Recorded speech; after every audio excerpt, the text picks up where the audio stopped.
അസ്സലാമു അലൈക്കും വറഹ്മത്തുള്ളാഹി വബറകാതുഹു. ബഹുമാനപ്പെട്ട ഉസ്താദുമാരെ, എൻ്റെ കഥ കേൾക്കാൻ വന്നിരിക്കുന്ന കൂട്ടുകാരെ, എന്നെ സ്നേഹിക്കുന്ന മാതാപിതാക്കളെ, ഞാനൊരു കൊച്ചു കഥ പറയുകയാണ്.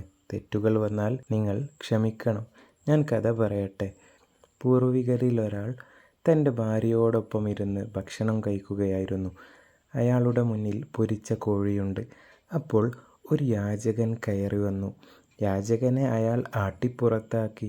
ഒന്നും കൊടുത്തില്ല. സുഖലോലുപനും ധിക്കാരിയുമായിരുന്നു അയാൾ. പിന്നീട് ആ ദാമ്പത്യ ബന്ധം തകർന്നു. അയാളുടെ സമ്പത്ത് നശിച്ചു. അയാളുടെ ഭാര്യ മറ്റൊരാളെ വിവാഹം കഴിച്ചു. കാലങ്ങൾക്ക് ശേഷം ഒരു ദിനം ആ സ്ത്രീയും രണ്ടാം ഭർത്താവും ഒന്നിച്ചിരുന്ന് ഭക്ഷണം കഴിച്ചു കൊണ്ടിരിക്കുകയാണ്. അവരുടെ മുന്നിൽ പൊരിച്ച കോഴിയുണ്ട്. മുമ്പത്തെ അതേ രംഗം. അപ്പോഴതാ ഒരു യാചകൻ കയറി വരുന്നു. ഭർത്താവ് ഭാര്യയോട് ആ കോഴിമാംസം യാചകന് കൊടുക്കാൻ പറഞ്ഞു. അവൾ അപ്രകാരം ഭക്ഷണവുമായി യാചകനെ സമീപിച്ചപ്പോൾ ഞെട്ടിപ്പോയി. അത് അവളുടെ മുൻ ഭർത്താവായിരുന്നു. അന്നൊരിക്കൽ യാചകനെ ആട്ടിയോടിച്ച മനുഷ്യൻ. അവൾ ആ വാർത്ത തൻ്റെ രണ്ടാം ഭർത്താവിനെ അറിയിച്ചപ്പോൾ അയാൾ പറഞ്ഞു, അന്ന് അയാൾ ആട്ടിയോടിച്ച ആ യാചകൻ ഞാനായിരുന്നു.